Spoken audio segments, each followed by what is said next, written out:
US companies have massive brand value around the world. Google or Starbucks or Tesla or Apple, they extract massive amount of revenues, they extract massive amount of royalty payments and IP payments and so on, which are not very well captured in the way we look at balance of payments. Pleasure. Pleasure. Welcome to Coffee and Conversations. I'm your host, Karim Rafa. I'm here with Taimur Baig, Chief Economist and Managing Director of DBS Bank. Hi, Karim. Thanks for having me. So, as a Chief Economist of DBS Bank, you've got lots of topics I'm sure we're all very interested in. Absolutely. What do you want to talk about today? Well, let's talk about the thing that commands most of the headline these days, trade war, but with a fresh, different sort of angle. Right. So what I want to talk about is the major narrative that the US runs big deficits and China runs big surpluses, and somehow this is unfair and that some trade retaliation may force a fairer trade and better balances. That narrative, I want to challenge that a bit.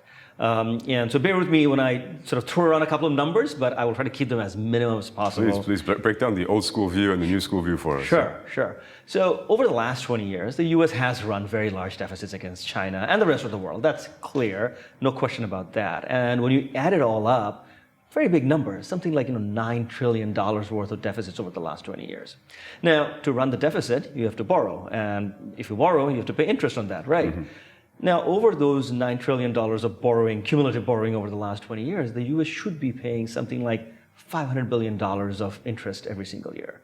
And that should have a huge impact on US companies' profitability, on the stability of the US dollar, or US interest rates. I mean, there's so much draining out of your economy every single year just to pay for your deficits. But the fact of the matter is that is not the case at all. When you look at the balance of payments data of the US doesn't actually pay even $1 to the rest of the world on a net basis. It actually receives a couple of $100 billion a year. So it's as if instead of owing the rest of the world $9 trillion, the rest of the world owes the US something like $13 trillion. It just makes no sense. There's like a $4 trillion of anomaly here, and we don't know what explains that. And since economists have a fetish for borrowing terms from physics, some economists have sort of called it the dark matter of trade, that there is this stuff out there that we haven't really measured very well, but that's what accounts for the fact that the US dollar is widely owned, interest rates are stable, and the US actually receives money, not pays money, despite having such bad behavior of running these big deficits. So what's going on here? Is there a commonsensical answer to this thing? And does the answer help us actually understand US-China relationship? It turns out the answer is pretty simple. The US companies have massive brand value around the world. Google or Starbucks or Tesla or Apple, they extract massive amount of revenues, they extract massive amount of royalty payments and IP payments and so on, which are not very well captured in the way we look at balance of payments. So as a result, what you have is the US has this tremendous capacity to extract value from the rest of the world because we all want to pay for those products much more than what the cost of those products are. And that income from all that is what's keeping the US floating, which is what really makes America great. When you say products, do you mean equities or physical products? It's the brand name of the company which allows them to sell the service or the good with a massive markup that a Chinese company which doesn't have a brand presence in the world could never do that. So I think a classic example is Apple. When we talk about an iPhone 11 selling for $1,500, the cost of making that iPhone is a few $100s. But because Apple has such strong presence and reputation in terms of being a leader in tech innovation and high quality precision products, that everybody wants to get a piece of that action. Of course. Despite all this tension between the US and the Chinese, it remains a massive product in China. Sells a huge amount. The Chinese can't get enough of it, despite the fact that they have access to pretty cheap, high-quality phones. They would still rather buy Apple. It's that brand of made in America and also the prestige of iPhone and Apple, right? Absolutely. And this, to me, is a key lesson, not just for the Trumpites of the world, that don't worry, the US is not doing that badly. Actually, it does have companies that are commanding the world in terms of extracting value from everybody else. And the other lesson is that getting rid of deficit is not going to do anything because the deficit doesn't really exist. The US is actually a big surplus country once you take the brand value of American companies into account. Now flip this discussion to the context of China. China has been running surpluses, which bothers Trump a lot. But what have they done with the surpluses? They own some reserves, which are invested in US treasuries, don't really get much return. And the investment that the Chinese do around the world, the return from that is still sort of mixed in terms of whether they're investing wisely or not.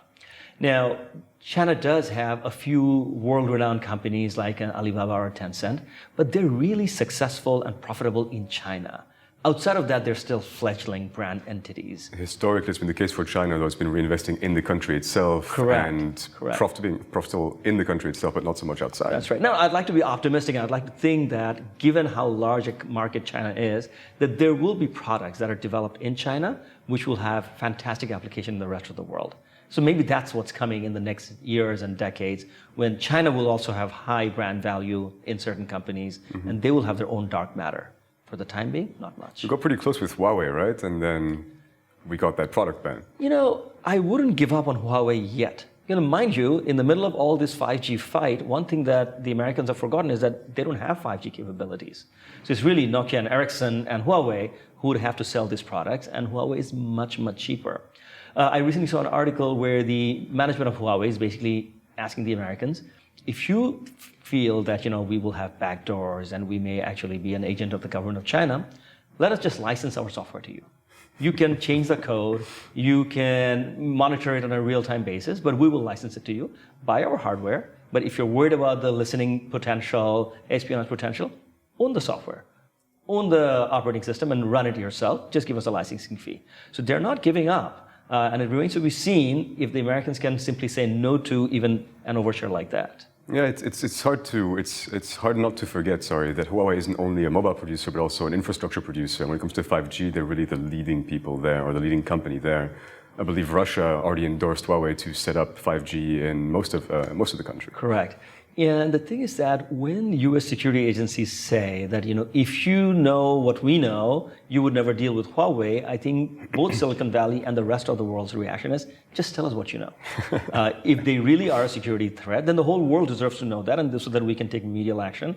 It can be that, it's only sensitive for America and not for the Russians or the Brits or whatever. So we need a bit of a level playing field on this issue. We all want to make sure that our security, our information, are taken care of, but at the same time, we can't give up on efficiency and economies of scale that Chinese producers have, which frankly is unparalleled in this world.